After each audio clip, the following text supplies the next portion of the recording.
Welcome to એબો traveller channel astrology ચેનલમાં આપનું સ્વાગત છે. આજે આપણો ટૉપિક છે મંગળ ગ્રહ. મંગળ ગ્રહ આપણે ગઈકાલે વાત કરી હતી ચંદ્રગ્રહની. આજે મંગળ ગ્રહની, અને જે લોકો 9, 18 અને 27 તારીખેનું જન્મ્યા છે, એમની જન્મ પ્રમાણે એમની પ્રવૃત્તિ, એમનો સ્વભાવ, એમનો નેચર, એની આજે વાત કરીશું. સૌથી પહેલાં આપણે મંગળ ગ્રહ વિશે વાત કરીએ.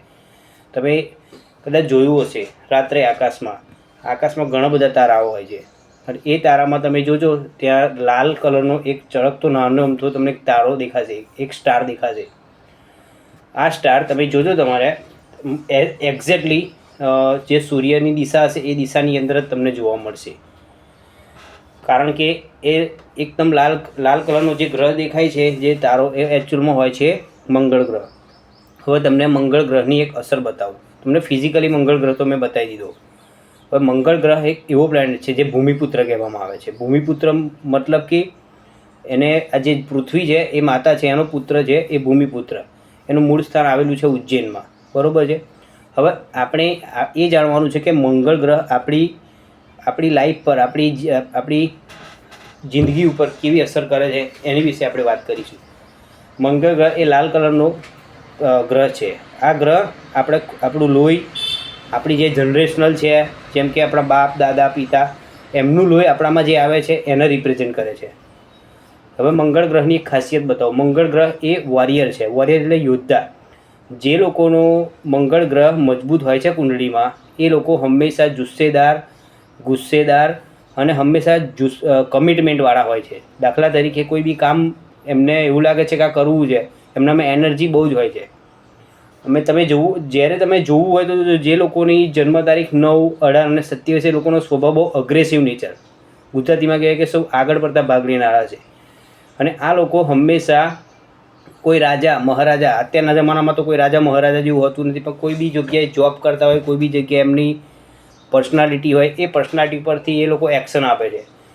મંગળ ગ્રહની અંદર એક વસ્તુ મેં જોયું, મંગળ ગ્રહ હંમેશા મંગળ ગ્રહની પ્રવૃત્તિવાળો જે માણસ હશે એની આંખો હંમેશા લાલ હશે.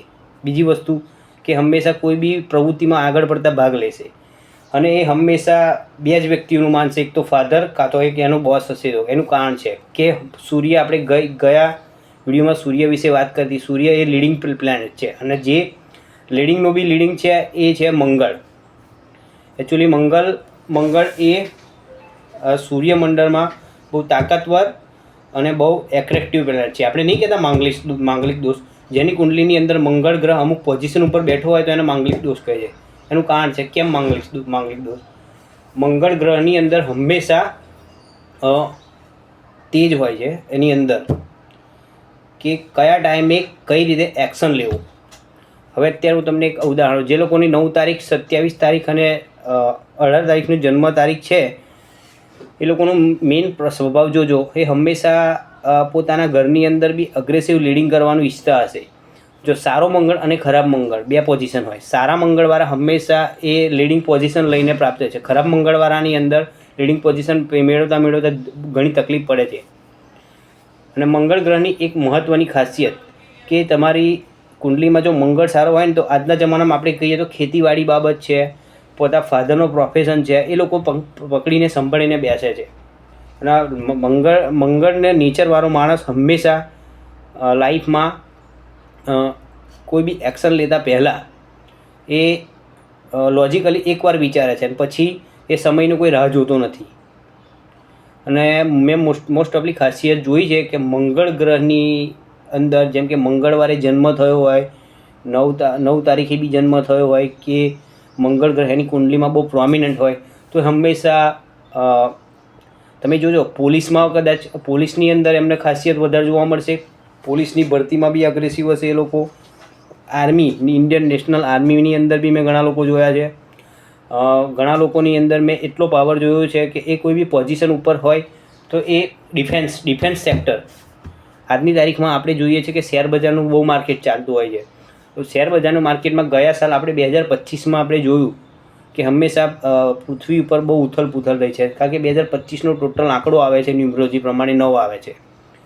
આ 9 નંબરના આંકડા પ્રમાણે આપણે જોઈએ તો હંમેશા તમે જોજો કે એ અગ્નિને રિપ્રેઝેન્ટ કરે, એટલે હંમેશા ઘણી જગ્યાએ આગ લાગી, ઘણી જગ્યાએ તોફાન થયા, ઘણી જગ્યાએ યુદ્ધનું વાતાવરણ ફેલાવ્યું. એટલે આજની તારીખમાં જોવા જઈએ એ હ્યુમન નેચરથી માંડીને સમગ્ર પૃથ્વી પર એનો પ્રભાવ પાડે છે. એટલે મંગળ ગ્રહ એ એટ્રેક્ટિવ અને એક લેજન્ડ પ્લેનેટ છે. હવે આગળ જતાં આપણે